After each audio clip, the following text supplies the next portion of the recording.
Hello everyone, it's a pleasure to be able to present to you our work from the last few years, and although it's only virtual, I'd like to give a huge thanks to the organising committee for the conference. So I've spent a good part of the last decade or so looking at seismic reflection data from areas like the North Atlantic Igneous Province, and here we can see that there's a whole series of closely spaced sills. Each of these reflections comes from a sill. We can see that they're interconnected, and in 3D they can feed magma over quite vast areas.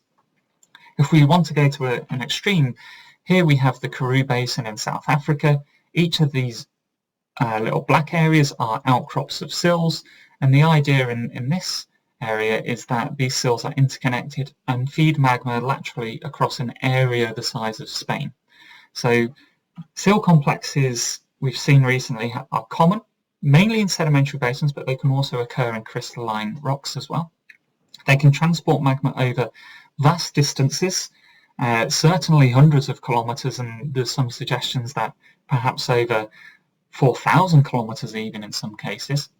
And they can also transport magma vertically as well through the crust. But individual sills within these sill complexes are often less than 100 metres thick.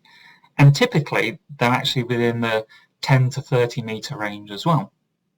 Now, some sill complexes have been shown to intrude really quite quickly, over thousands of years, yet some seem to form over protracted periods of several million years, perhaps even up to 15 million years in some cases. And this raises the interesting question of how do sill complexes form without freezing? How can we move magma through what are pretty thin sills over quite long periods of time without them freezing, without them locking up the system? And we've got sort of two hypotheses that we've been playing around with. I want to focus on today is magma channelization, where we have a sill. There are units within that sill, the so-called building blocks. And the idea in the magma channelization hypothesis is that one of those building blocks remains active for a longer period of time. It's insulated by the solidified sill around it, and magma can flow through that building block and create a new sill further out. And to look at this, what I wanted to do was go to the Isle of Mull, which is here in the British and Irish Paleogene Igneous Province. Particularly, we wanted to look at this sill here, which is, I'm going to attempt to say this, the Treban sill. And the real starting point for this work came in 2003 from a fantastic paper by Marion Holness and Madeline Humphreys, where they showed that there are thickness variations within this sill. So red are the thick, and this orangey colour are the thin areas. And based on field observations, so for example, you can see here the loss of foliation in the Moyne rocks due to melting around the thicker parts, and some plagioclase textural relationships within the sill itself. They showed that the thick areas of the sill intruded over 5 months, and the thin parts intruded over a matter of days. And this was a really interesting paper because this suggested to us a mechanism of how we could get sills to feed sill complexes. But if we want to take it to the sill complex scale, well, if we were to go into the field into the Karoo Basin, for example, there'd be places where we just can't see the sill thickness variations. Perhaps the host rock contacts are not exposed. But as long as parts of the sill are exposed themselves, we should be able to look at textural variations between the thick parts and the thin parts, or channels and non-channels, for some sort of indication that of what flow processes we've got going on. So what we wanted to do was use a technique called anisotropy of magnetic susceptibility. It basically takes a rock and looks at the orientation and alignment of magnetic minerals within it, and that alignment gives us some indication of the processes that could have driven magma flow within these areas. And it's quite a quick, easy technique to use. And I just want to take this opportunity to thank the VMSG committee for awarding us the Henry M. Elias Fieldwork Grant. So I went out into the field with my colleagues Simon Martin and John MacDonald. We found other sills in the area with this thickening and thinning relationship.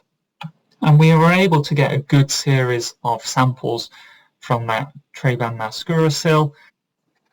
Unfortunately, due to COVID and then a rather catastrophic flooding of Will McCarthy's lab in St Andrews, we've been limited as to what data we can get. We processed some samples and they're looking promising, but apart from that, we really can't say any more, unfortunately. So in order to fill the rest of the time for the talk, what I wanted to present was some work from Jonas Köping, who's just submitted his PhD at Monash. He worked on the Schonkinsag laccolith in Montana, and there's some sills that extend from this laccolith, and those sills in turn themselves separate into these features that we call magma fingers. And at times you can see these magma fingers, they're isolated from each other. Sometimes they're coalesced into something that looks more sill-like. And critically, these magma fingers extend out from the edge of the sill, so that they're effectively a tube. We know what their flow axis is, and they're one of the potential precursors for channelization. What I want to focus on is the work Jonas did looking at the fabrics within them.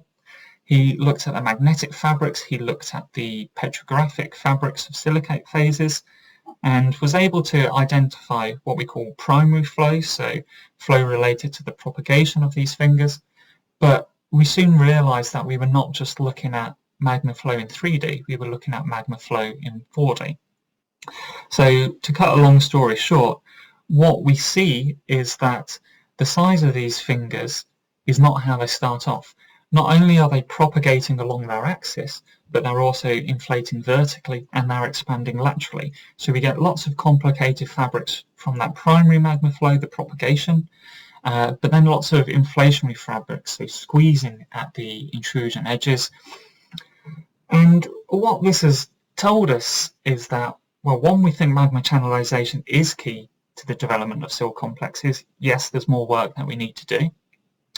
Magma flow in channels is far more complicated than it is in a continuous sheet intrusion. The amount of mixing between coalesced channels can be nearly 100%, it can be 0% or anything in between. And this raises, I think, some really interesting questions about how channelization impacts eruptions. But there's also some interesting aspects with mineralization as well, you know, the focusing of magma, heat, fluids. And I think one of the keys to unraveling this all will be looking at fabric analyses to understand how we not only develop these channels, but how they then progress and evolve. So thank you very much for taking the time to listen